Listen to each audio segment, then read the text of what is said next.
The bushman's hut. This is quite a favourite scene. The thing here I've learned over the years is to keep the background very pale and it looks great. So you can work with two palettes. You work with your background palette and your foreground palette. Keep your backgrounds very pale, nothing very exciting back there, and do try and keep the white glow in the middle of the background, not up in the corner anywhere. And then when you come forward with your little house, don't detail it too much, put it well back so you don't have to detail it, and put your fence prominent because the fence is the nearest thing to you, so we want to see it big and in deep colour. I'm undercoating the top 3/4 of the board with white paint, just a little bit of white, and then I'll dip it in a little bit of cobalt blue and give it a blue tint. So that's white with a very little blue tint. Just a bit of blue here and there. Have a close look, but not much, just a bit of blue here and there, just so you haven't got pure white. Now on my palette, I like this little palette, the chopping board. I have cobalt blue, a little bit of raw sienna, and a little tiny bit of crimson, and plenty of white available. Pick up a little bit of blue and give us a misty tree, a very misty tree. That's a little bit dark, lighter. You can rub your colours in to get what you want. It's very misty. The more misty you can make it, the more realistic it'll look. So put those misty trees all over your painting. Leave spaces between them, little white spaces, just a blotchy, misty look. My paint's dry. I'll put some white up there ready.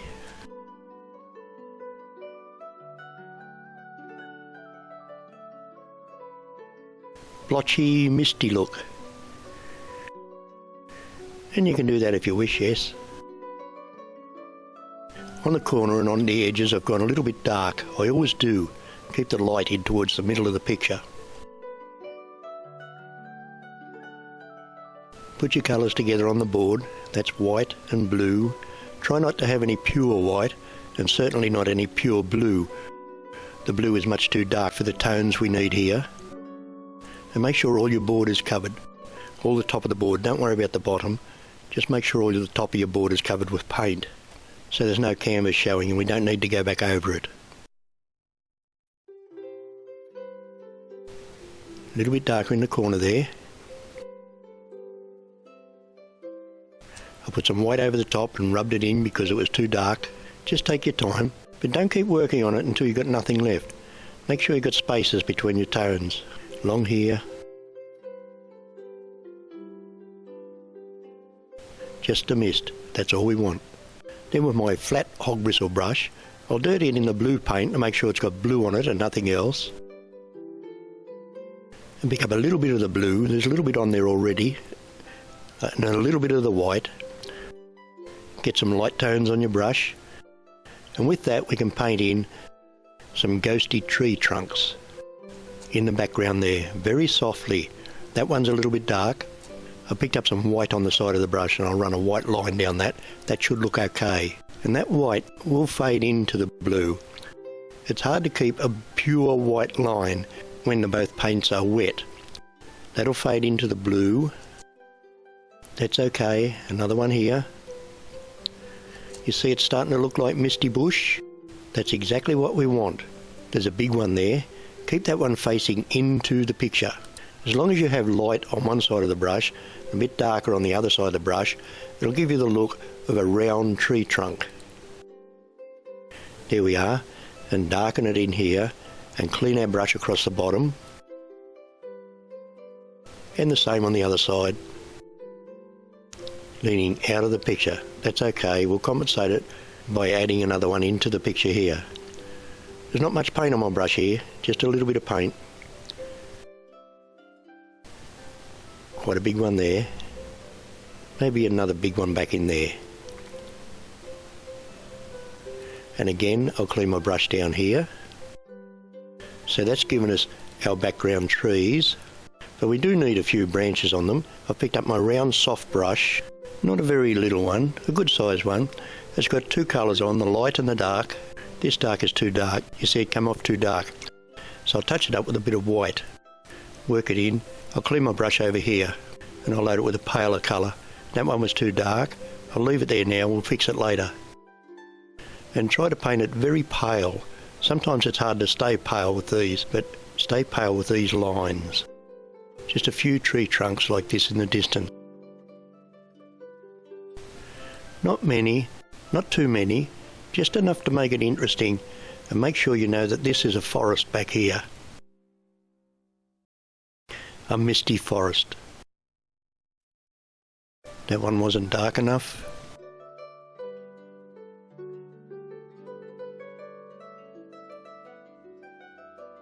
Maybe some stuff laying on the ground. There's a bit darker one on the brush there. That's too dark. That's okay. There's some twigs and things laying on the ground. Just a bit of something laying on the ground there. And you can come forward and slowly come darker as you come forward with these brush strokes.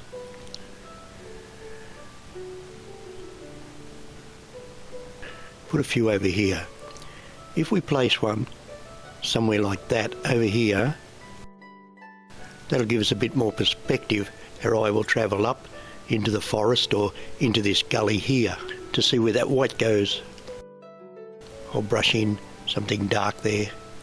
Just here I'll have something dark, just a little bit darker there, so the eye doesn't travel off the picture there.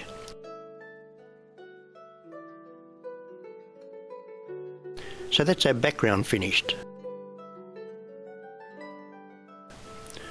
Now for the foreground. Let's fill it in with a blue first. That's a good idea. What I want you to learn here is to keep your brush very clean when you're working in the background, and to separate your colours, your background colours from the foreground colours. Here I'm filling it in with a blue because it's very convenient, the blue is just there, but we'll put the red in. But we don't want any red getting into the background. By red I mean crimson. That's a pretty blue, that cobalt blue. Very pretty.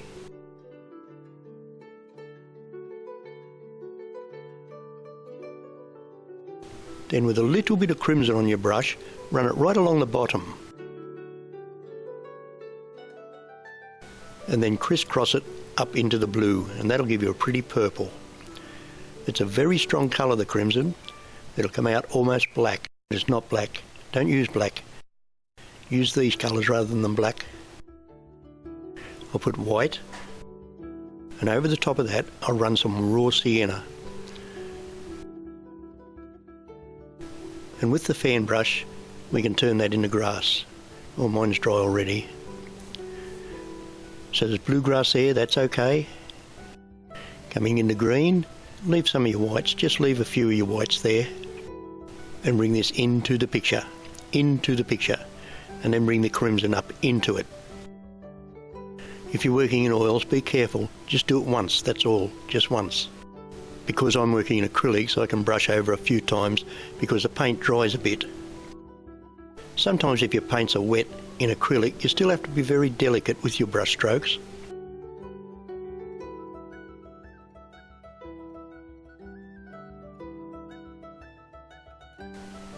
Now in there we'll paint a little cottage.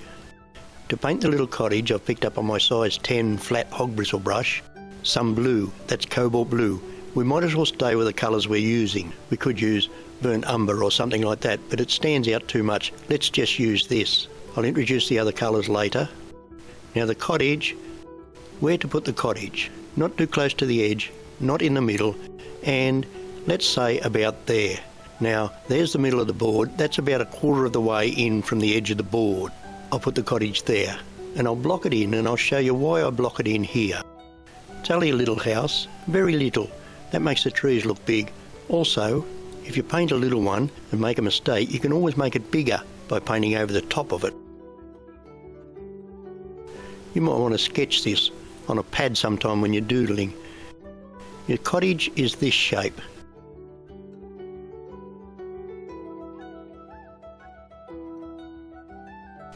That's the shape of your cottage. And then your roof goes on. It goes up here. Like that. And the roof is filled in here. So it's bigger because it's close to us here, than what it is there or there. Also, I've got my cottage a little bit low. Your eye level, imagine if you were standing in a forest like this, your eye is about this height. So if you're standing in the house, your eye wouldn't be right up here, your eye would be about there. So my cottage is a bit low. So let's make a bigger cottage and I'll take it up. And that fixes that. So you judge the height of your cottage by the eye level. And the eye level is about there, and that is about the top level of the window, or halfway up the window. Because these are huge trees, these are very big trees. So if you're standing under the tree, you're standing about there. The tree might be 100 or 200 feet high. Huge, huge. And there's another window. So that's the height of your cottage. It's determined by the horizon line. The horizon line runs straight through there. On that line, everything is level. I'll block those out. We don't need them at the moment. They're just a reference for you. And you can sketch this on your practice board as many times as you wish. Now I've finished blocking in the roof. The roof is this shape. That's our cottage, blocked in blue. I have a bit of crimson, that'll give me some darks. I picked up pure crimson there, but I didn't clean my brush, so we've got both colours on the brush. I mixed my colours on the painting here. That's gone into a browny red-black, which is what we want. And here too. Let's have a bit here.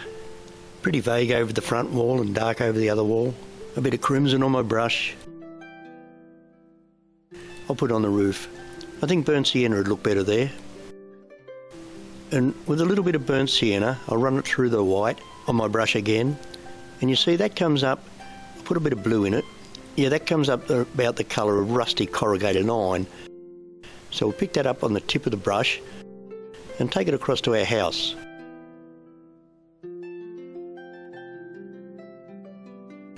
Watch the way I use the brush. Place the brush on using this flat edge as my guide, and it goes on the top of the roof, and then I pull the brush down the roof. That gives me my pieces of tin.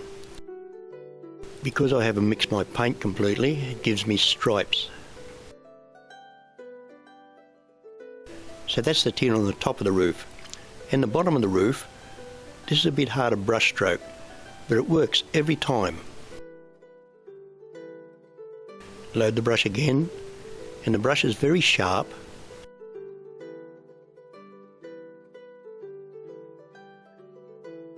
While the brush is loaded, we might as well put in a water tank.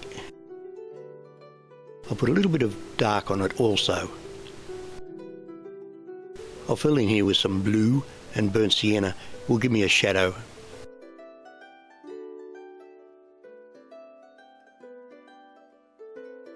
The house needs some windows, window, door, window, and then with my round soft brush I picked up some burnt sienna and white. You can use a pure white or light blue for this line on here.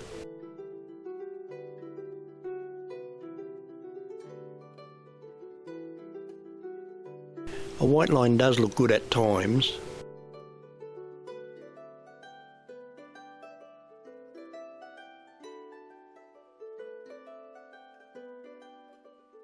That line should have a bit of dark on it. And a little bit of detail on the windows. Don't do too much detail on the windows. There's no need to detail your house completely. It'll spoil your picture if you do. And sometimes a ladder leaning on the wall gives you a little bit of perspective there.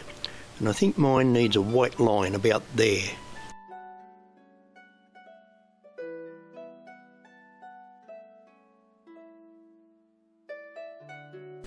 Now with my flat hog bristle brush loaded with paint, we'll put in the road.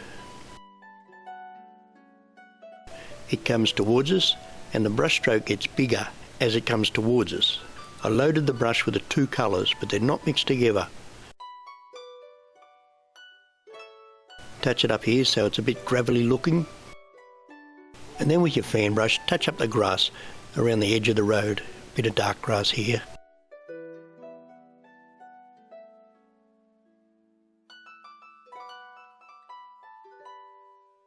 And I picked up a few bright colours, doesn't matter what it is. We'll have a few flowers around the edge of the house, just a few little flowers.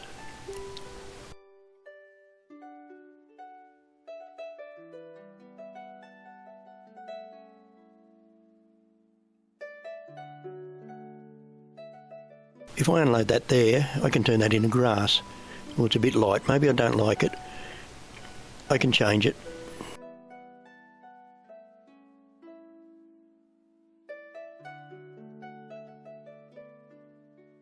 And a similar bit here. Now we're ready for our big tree.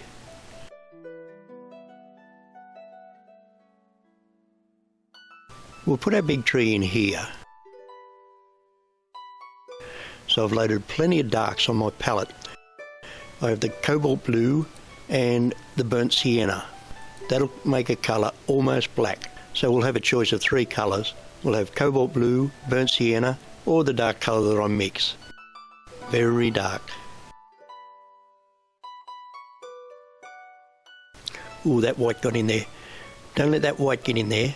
Then clean your knife first and dirty it on one side with the burnt sienna. Maybe a touch of blue, but don't mix the colours, just put them on the knife and pick up white with the dirty knife. You see all those colours? They're going to be the colour of the bark on your tree. And pick up the dark on the other side of your knife. So your knife's loaded with the 2 colours, the dark and the light. And then you can sculpt your tree onto the painting. Now I want it to face in, so let's have it come right across here. There's plenty of paint on my knife, so I can afford to come right across here in one go and sculpture it on here. Don't worry about what's on the background. There. That's our first bit of a tree. Not quite wide enough in this area here. We have to balance it with what's up the top there. And because it's that shape, oh, it's the same shape as a branch in the background. That wasn't intended. That just happened. We need another one here. I've loaded the knife again in exactly the same way and bring another big tree down through here. Maybe we wobble it a bit. A few more darks.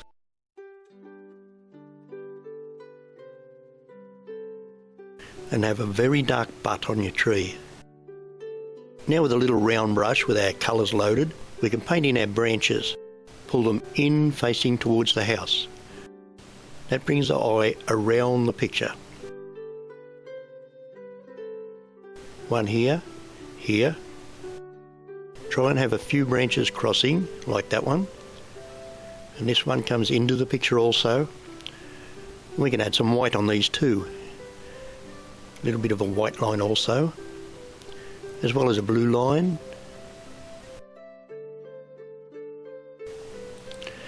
And on the inside of this tree, I'll run a very white line. It may be the whitest bit of your picture. It's that line down the inside of the tree there. And again here. So just hold your brush with a couple of fingers, pull it down and twist it off. Now with the tip of your knife loaded in the same way with the darks and lights, we can place in our fence posts. Fence posts will go well right there. Don't stop it on that line. Have it stop below the line or above the line. Trouble is, if I put it there, it lines up with that tree. That's not a good idea.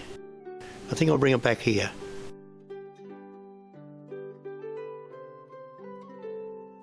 It's our first fence post. And again, have them leaning, and they're very dark. It throws the background back further. Maybe a strut on this one. You don't need to put that in if you don't wish. If there's something there very pretty behind it, just leave it out. Another one here. And a little one in the distance. Not so obvious. On the top of your fence posts, put a dab of white. Here I load my knife by touching it in the darker paints. That'll give us wire on the fence, and then we place the wire on the fence. That's it. That's an easy way to paint wire. Now the bottom of the fence post must look like it disappears into the ground. Make sure there's a dark colour under there, and the same with the tree. That tree looks like it's floating. We'll change that. Touch it up. Put a few dark colours there. And we turn it into grass. That was burnt sienna and cobalt blue. And that'll give us grass. I'd like to see something just laying around here. Just a few sticks. There was 2 colours on the knife. Just touch them on. And then the same for the other side of our painting. You can make the wire cut across the house if you wish.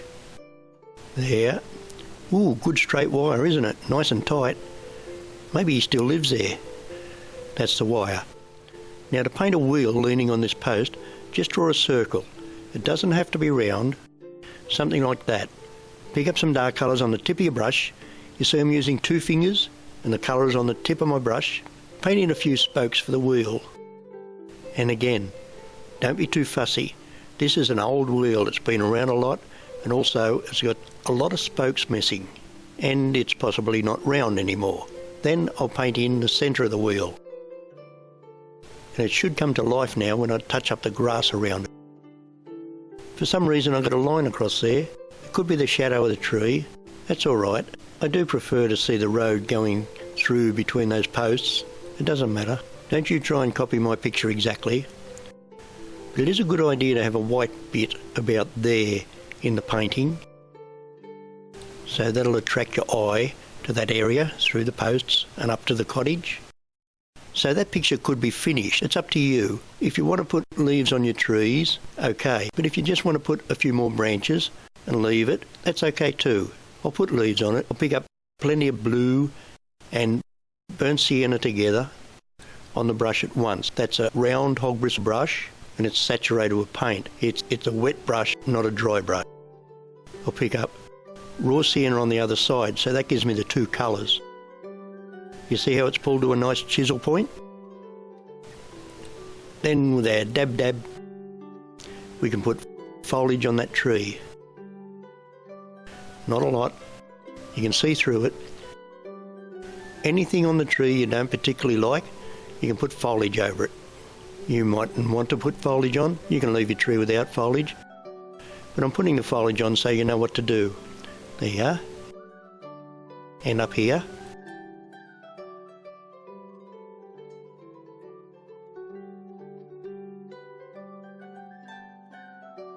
And here. I'll fill this corner in. So then your eye has to travel up the tree and in that direction. Also, I think with a little round brush we can have some bark hanging off the tree and make it look old and weathered here and there. I'll darken that intersection of the tree and the bottom here.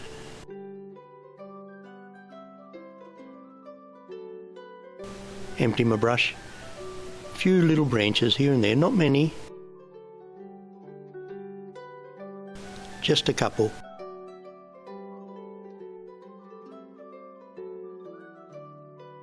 I think it needs a branch up there too, just to balance it. Bit of dark. Oh, that turned out a nice little painting.